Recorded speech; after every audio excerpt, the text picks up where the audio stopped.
Hi, friends, and welcome back to the conclusion of The Chocolate Touch by Patrick Skene Catlin. Guys, I am so excited. I think John has turned a corner. I think possibly he's learned his lesson. I just hope that it's not too late. His mom is frozen into a chocolate statue. John's rushing home. I can't wait to see what happens. Will you turn with me to page 121, chapter 12? The front door was open, and John rushed into the living room where he had left his mother.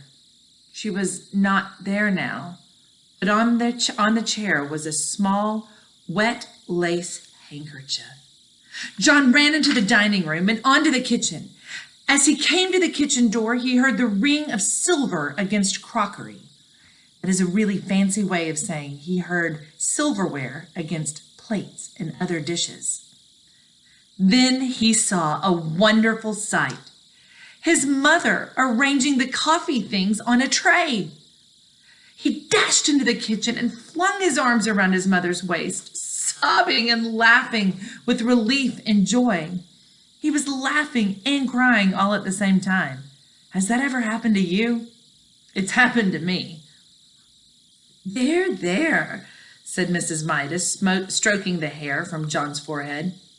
You've had a very disturbing day, dear, but in a few minutes we're all going to have supper and everything will be fine again. Goodness, I do believe I need some coffee myself. I felt so strange just then in the other room. I really don't know what came over me. Do you know what came over her? The door from the garden opened and Mr. Midas came in. Before we settle down, Mrs. Midas said to John, have a glass of good cold milk.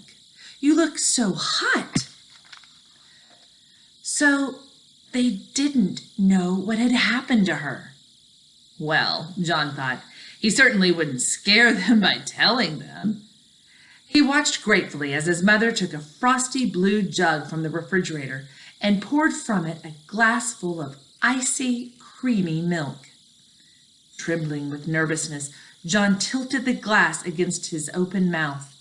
The liquid flowed in and down his throat and remained purely milky, deliciously milky, tasting of nothing but fresh, clean milk. After the first long, wonderful gulps, he suddenly recalled that he had not thanked the storekeeper for saving his mother. Mother, he said, may I go out for a minute? I'll be right back. All right, John, she said, but supper will be ready in 10 minutes. Don't keep us waiting. John ran briskly down the street until he came to the corner where he always turned right when he was going to Susan's house. There he turned left instead and started along the 2 blocks of unfamiliar street leading to the candy store. Soon he came to the corner where the red brick building had been. But there was no building and no store, and of course, no storekeeper.